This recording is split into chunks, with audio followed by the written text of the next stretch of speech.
एक बार फिर वही जादुई जंगल जहाँ दोस्ती के रंग हर तरफ बिखरे थे। मिठू तोता अपने जिगरी दोस्तों के साथ एक बड़े से बरगद के पेड़ पर मस्ती कर रहा था। पिछली बार खजाने की कहानी के बाद से तो उनकी टीम जंगल की सुपर हीरो टीम बन गई। दोस्तों, आज तो मौसम इतना जबरदस्त है, दिल कर रहा है कोई नया पंगा, मेरा मतलब नया एडवेंचर किया जाए, एक डाली से दूसरी पर कूदते हुए। सही कहा मिठू, रोज रोज वही फल खाकर और कूद फांद कर मैं बोर हो गई हूँ। तभी उन सबको दूर से एक बहुत ही हल्की और उदास सी धुन सुनाई दी। ये जंगल के खुशगवार शोर से बिल्कुल अलग। धीरे धीरे, ये कैसी आवाज है? ऐसी उदास धुन तो मैंने पहले कभी नहीं सुनी। समझदार उल्लू अपनी बड़ी बड़ी आंख, ये आवाज गाते झरने की तरफ से आ रही है। मैंने सुना है कि वह झरना खुशी से गीत गाता था, लेकिन कई दिनों से चुप है, लगता है वह उदास है। मिठू की आंखों में जिज्ञासा और उत्साह एक साथ आ गए। मिठू, एक झरना जो गाता है और अब वह उदास है? दोस्तों, ये तो केस सॉल्व करना ही पड़ेगा। चलो मिशन झरना रेस्क्यू शुरू करते हैं। मिठू और उसके दोस्त तो निकल पड़े झरने को ढूंढने, लेकिन वह नहीं जानते थे कि झरने का रास्ता खतरों से भरा था। तो चलिए देखते हैं उनका सामना पहली मुश्किल से कैसे होता है। वे सब उलझी घाटी में पहुंचे, जहाँ हर तरफ अजीबोगरीब बेलें और कांटे थे। रास्ता बिल्कुल बंद था।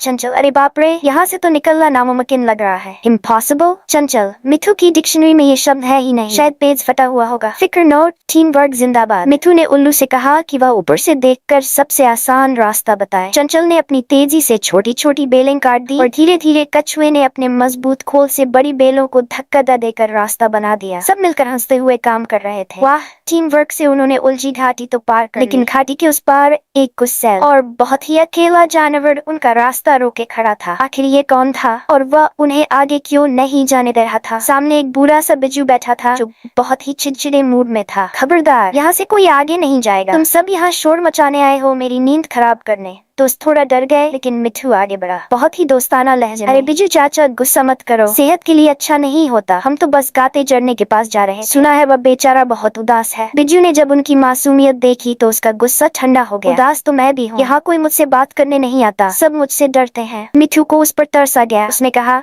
तो चलिए ना हमारे साथ, हम सब दोस्त हैं, दोस्तों से क्या डरना। बिज्जू ये सुनकर बहुत खुश हुआ और उन्हें आगे जाने का रास्ता बता दिया। दोस्ती की ताकत से रास्ता तो खुल गया, लेकिन गाता झरना चुप क्यों था? उसका राज इतना गहरा था जो मिठू ने सोचा भी नहीं था। आखिरकार वे झरने के पास पहुंच गए। झरना सच में चुप था, पानी की हल्की सी धार रो रही हो ऐसा लग रहा था। उन्होंने देखा कि झरने के बिल्कुल ऊपर एक सुंदर सा नीला फूल मुरझाया हुआ था। यह तो मुस्कान फूल है, जब ये खिलता है तो पूरे जंगल में खुशी फैल जाती है। लगता है ये उदास है, इसलिए झरना भी उदास है। मिठू, तो इसका मतलब अगर हम इस फूल को हंसा दें तो झरना भी गाने लगेगा। सबने सोचा कि फूल को कैसे हंसाएं। चंचल, मजेदार डांस करते हो। मैं डांस करती हूँ। मैं एक मजेदार कहानी सुनाता हूँ। धीरे धीरे मैं इसे ये अपनी सबसे प्यारी चीज, ये चमकता पत्थर देता हूँ और मैं इसके लिए एक मजेदार गाना गाता हूँ। सबने मिलकर फूल को हंसाने की कोशिश उनकी दोस्ती, मस्ती और साफ दिल देखकर नीले फूल में धीरे धीरे जान आने लगी और वह खिलखिला कर खिल उठा। जैसे ही फूल खिला, झरने से भी खल खल हिल हिल की हंसी की आवाज आई और वह जोर से गाने लगा। पूरे जंगल में खुशी की लहर दौड़ गई। अंतिम संदेश, मिठू एक ऊंची शाख पर बैठकर सबको देखता है। मिठू तो देखा दोस्तों,